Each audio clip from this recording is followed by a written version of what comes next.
बिस्मिल्लाहिर्रहमानिर्रहीम, अस्सलाम वालेकुम स्टूडेंट्स। आज हम एक्सपेरिमेंट 9th क्लास का to change ice into water and then convert water into steam and plot a graph between temperature and time. ये experiment आज हम करने लगे हैं कि वाटर कैसे जो है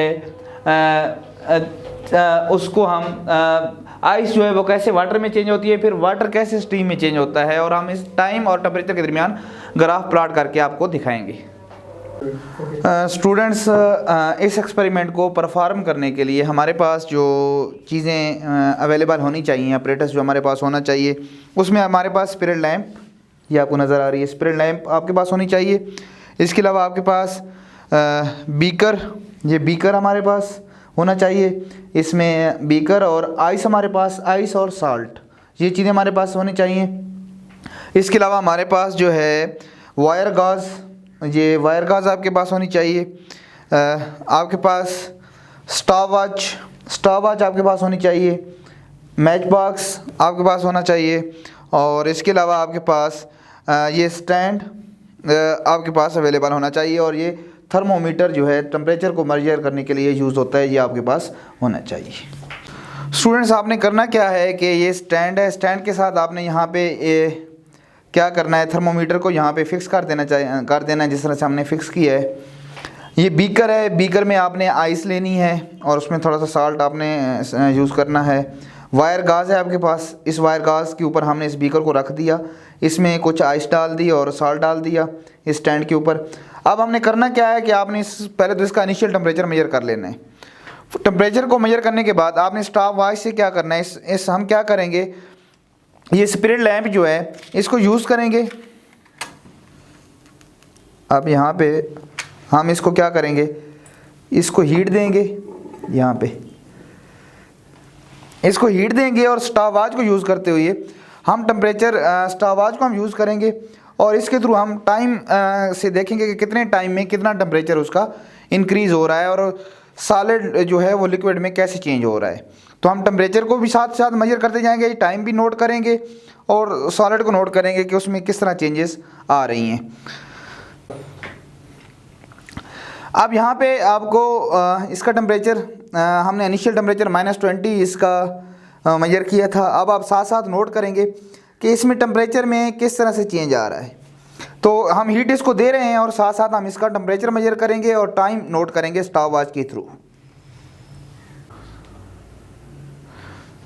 स्टूडेंट्स, अब हमने जैसे कि इसको हीट दी थी, इसका टेम्परेचर -20 था इनिशियल, तो फिर हमने इसका टाइम भी साथ नोट करना स्टार्ट किया और इसको हीट देते रहे। तो हमने देखा कि 0 पे जो आइस है वो मेल्ट होना स्टार्ट हो गई थी और टेम्परेचर हमारा 0 पे जो है ना वहाँ पे कांस्टेंट हो गया था और हमारी जो सारी आइस है वो किस में चेंज हो गई, लिक्विड में चेंज हो गई और हमारा टेम्परेचर 0 पे क्या हो गया, कांस्टेंट हो गया। तो ये साथ हमने टाइम भी नोट किया है और साथ हमने ये ऑब्जर्व किया है कि 0 पे हमारा टेम्परेचर कांस्टेंट हो जाता है और वहाँ पे हमारी जो सारी आइस है वो मेल्ट होकर वाटर में चेंज हो जाती है, लिक्विड में चेंज हो जाती है।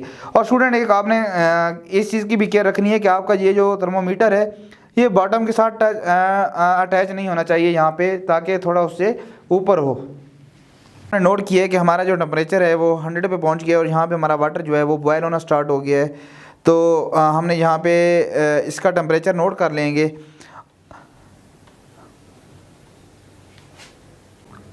अब स्टूडेंट्स, आपको नज़र आ रहा है कि इसी 100 डिग्री सेंटीग्रेड पे जो आपका 100 सेल्सियस पे जो आपका टेम्परेचर है वो स्टीम में चेंज हो रहा है। यहाँ पे आपको स्टीम नज़र आ रही होगी, स्टीम में ऐसा ऐसा ये चेंज होना स्टार्ट हो गया है।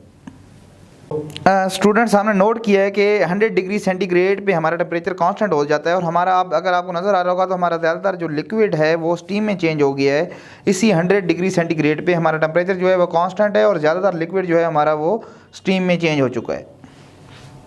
स्टूडेंट्स, हम अब ऑब्जर्वेशन एंड कैलकुलेशंस करने लगे हैं। ऑब्जर्वेशन एंड कैलकुलेशंस में हमने एक्सपेरिमेंट किया था तो उसमें हमने टाइम नोट किया था। तो टाइम में हमारे पास हमने 5 मिनट्स का गैप दिया है यहाँ पे और टेम्परेचर जो है जहाँ पे हमारा 5 मिनट्स के बाद हमने टेम्परेचर नोट किया है। तो टेम्परेचर जो है आपका जहाँ पे हमने रीडिंग लिखी है, पहले इनिशियल जो आपका टेम्परेचर होता है -20 डिग्री सेंटीग्रेड होता है, फिर वहाँ पे 5 मिनट्स जब गुजर जाते हैं तो आपका टेम्परेचर -10 पे पहुँच गया जो हमने नोट किया। फिर टेम्परेचर 0 पे यहाँ पे 10 मिनट्स गुजर गए तो टेम्परेचर 0 है, 15 मिनट गुजर गए फिर भी टेम्परेचर 0 है, 20 मिनट्स गुजर गए, फिर भी टेम्परेचर 0 है, तो यहाँ पे नोट कर रहे हैं कि 0 पे टेम्परेचर जो है वो कांस्टेंट हो जाता है। और यहाँ पे आपका जो सॉलिड है, आइस है, वो किस में चेंज, मेल्ट होना स्टार्ट हो जाता है और फिर किस में चेंज होना स्टार्ट हो जाता है, लिक्विड में। इसी 0 डिग्री सेंटीग्रेड पे आपका टेम्परेचर, जो सारी आइस है वो किस में चेंज हो जाएगी, लिक्विड में चेंज हो जाएगी। इसके बाद टेम्परेचर इंक्रीज होना स्टार्ट हो जाएगा, टेम्परेचर इंक्रीज होता जा रहा है और साथ जो आपका लिक्विड है उसका भी टेम्परेचर इंक्रीज हो रहा है।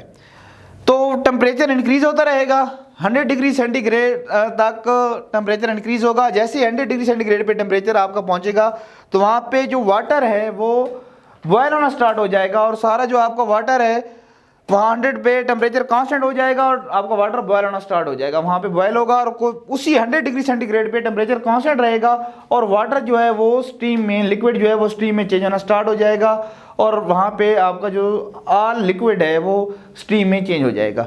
तो हमने यहाँ पे 3 पॉइंट्स नोट किए हैं। पहला कि 0 पे टेम्परेचर कांस्टेंट हो जाता है और वहाँ पे जो आइस है वहाँ वो लिक्विड में चेंज होना स्टार्ट हो जाती है और 0 डिग्री सेंटीग्रेड पे ही आइस लिक्विड में चेंज हो जाती है। फिर टेम्परेचर इंक्रीज होता है 100 डिग्री सेंटीग्रेड पे, फिर टेम्परेचर कांस्टेंट हो जाता है और वहाँ पे जो लिक्विड है वो बॉयल होना स्टार्ट हो जाता है और फिर वो स्टीम में चेंज हो जाता है। स्टूडेंट्स, अब हम टाइम और टेम्परेचर के दरमियान ग्राफ ड्रा करने लगे हैं। यहाँ पे जो हमने नोट किया था, तो हमने देखा था कि 0 पे टेम्परेचर -20 था, फिर 5 मिनट्स के बाद टेम्परेचर -10 पे पहुंचा, तो यहाँ -10 के सामने और 5 के सामने यहाँ पे हमने पॉइंट लगा दिया। फिर 10 मिनट्स गुजरने के बाद टेम्परेचर 0 पे पहुंच गया, तो 10 के सामने और 0 के सामने हमने पॉइंट लगा दिया। फिर 15 पे भी 0 है, यहाँ पे पॉइंट लगा दिया। 20 पे भी 0 है, यहाँ पे पॉइंट लगा दिया। फिर आपका टेम्परेचर 25, 35, 40, 45 मिनट्स पास हो रहे हैं, साथ टेम्परेचर आपका इंक्रीज़ हो रहा है। 20 पे पहुंच गया, 40 पे, 60 पे, 80 पे, इस तरह टेम्परेचर इंक्रीज़ होता रहेगा, साथ टाइम भी आपका पास हो रहा है। तो यहाँ हम पॉइंट लगाते जाएंगे, जहाँ इस तरह से आपकी लाइन ये इस तरह से इंक्रीज़ होती हुई आपको शो होगी। फिर जब टेम्परेचर 100 पे पहुँचेगा तो यहाँ फिर आपका जो टेम्परेचर है वो आप अगर देखें तो 70 मिनट्स पास होने के बाद टेम्परेचर 100 पे पहुंच गया, तो हम यहाँ 70 के सामने और 100 के सामने पॉइंट लगा देंगे तो टेम्परेचर यहाँ पे आपको एक स्ट्रेट लाइन मिलेगी। तो ये स्ट्रेट लाइन शो करेगी यहाँ पे टेम्परेचर कांस्टेंट है। यहाँ पे भी स्ट्रेट लाइन मिल रही थी, यहाँ पे भी शो हो रहा था कि टेम्परेचर कांस्टेंट है और वो जो आपका लिक्विड है, आइस है, जो वो किस में चेंज हो रही है, लिक्विड में चेंज हो रही है। यहाँ पे टेम्परेचर स्ट्रेट लाइन है, ये शो कर रही है कि आपके पास जो लिक्विड है वो बॉयल होना स्टार्ट हो जाएगा और टेम्परेचर यहाँ पे कांस्टेंट हो जाएगा और वहाँ पे आपका लिक्विड स्ट्रीम में चेंज हो जाएगा। तो स्टूडेंट्स, उम्मीद करता हूँ आपको समझ आई होगी। शुक्रिया।